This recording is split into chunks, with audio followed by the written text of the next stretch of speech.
إن الحمد لله نحمده ونستعينه ونستغفره ونعوذ بالله من شرور أنفسنا ومن سيئات أعمالنا من يهده الله فلا مضل له ومن يضلل فلا هادي له وأشهد أن لا إله إلا الله وحده لا شريك له وأشهد أن محمدا عبده ورسوله أما بعد فإن خير الحديث كتاب الله وخير الهدي هدي محمد صلى الله عليه وسلم وشر الأمور محدثاتها وكل محدثة بدعة وكل بدعة ضلالة وكل ضلالة في النار. قال سبحانه وتعالى وقل رب زدني علما. پچھلے درس میں علم کی اہمیت سے متعلق کچھ باتیں قرآن و سنت کی روشنی میں ہم نے دیکھی تھیں. اس سے پہلے کہ ہم آگے بڑھیں، اور یہ ہمیشہ کے لیے قاعدہ رہے گا کہ آگے جانے سے پہلے ہم پیچھے آئیں گے، اور اس درس کا مقصود بھی یہی ہے کہ جو بھی طلبۃ العلم یہاں پر آ رہے ہیں دوسرے دروس کی طرح صرف وہ اس میں حاضری کے لیے نہ آئیں، بلکہ یہاں پر جو چیزیں ہم نے پچھلے درس میں سیکھی ہیں ان کا اعادہ بھی ہم کریں گے، ریپیٹ بھی اس کو کریں گے. تو آپ لوگوں میں سے کون بتائے گا کہ طلب علم میں کیا نیت ہونی چاہیے؟ کھڑے ہو کے. علم کی طلب میں ہر چیز کا سب سے اچھا جواب کیا؟ اللہ راضی ہو، تو مسئلہ ہی ختم ہو جاتا ہے. اور کیا نیت ہونا چاہیے؟ اور میں سمجھتا ہوں پچھلے درس میں نے وہ چیزیں ذکر کی تھی کہ طلب علم میں کیا کیا نیتیں ایک طالب علم کر سکتا ہے. کون بتائے گا؟ کچھ لوگ دیکھ رہے ہیں کہ کیا چل رہا ہے. یہ ہمارے لیے سوال نہیں، سب کے لیے سوال ہے.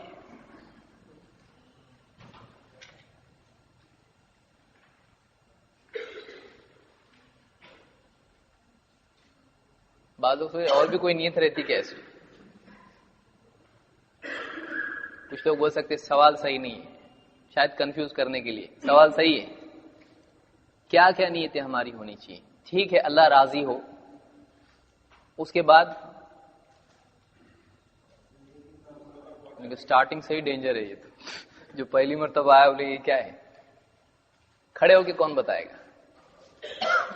کھڑے ہونے کے بعد آدھا علم کم ہو جاتا. اچھا، جو یاد ہے وہ بھی بھول جاتا ہے. کون بتائے گا؟ جو بتانا چاہتے کھڑے ہو جائے. آپ بتائیں. وعلیکم السلام. اس میں عمل کرنے کی کوشش کرنے کے لیے اور لوگوں کو نیت. تو یہاں دو نیتیں صحیح، بالکل دو نیتیں معلوم ہوئی. ایک تو یہ کہ علم سیکھ کر اس پر عمل کرنا، دوسروں تک اس کی دعوت پہنچانا. بالکل صحیح. اور کوئی نیت ہو سکتی ہے؟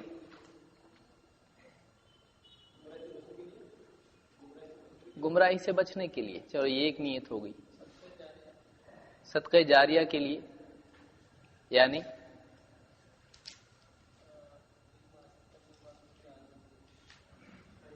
شروع میں جملہ موٹا رہتا، بعد میں باریک ہو جاتا ہے. وہ دعوت میں آیا، دعوت میں آ گیا. بدعت کیا ہے معلوم ہوگا. یہ علم ہی میں آیا کہ معلوم ہو گمراہی سے بچنے کے لیے. عمل وہی ہوا، عمل کے لیے. وہ تو ہو جائے پہلے ہے، وہ مطلب ڈیفالٹ ہے، وہ پکڑ کے چلنے کا. علم کی حفاظت کے لیے ایک یہ بھی نیت ہو گئی. اور بہت سارے بولیں آگے چلو نا جلدی. اسلام کے دفاع کے لیے علماء نے بہت ساری نیتیں بتائیں. مثال کے طور پر ایک، اس کو یاد رکھیے ابھی کیونکہ پہلی چیز ہے یہ. اب اس میں مسئلہ یہ ہے کہ کچھ لوگ اردو والے ہیں، کچھ ہندی والے ہیں، اور کچھ لوگ انگلش والے ہیں. اب اس میں یہاں پہ پوائنٹس جو میں لکھوں گا عام طور سے اردو میں لکھوں گا، لیکن میں پڑھوں گا اس کو بھی تاکہ آپ لوگ اس کو لکھ لیا کریں. تو سب سے پہلی نیت کیا ہے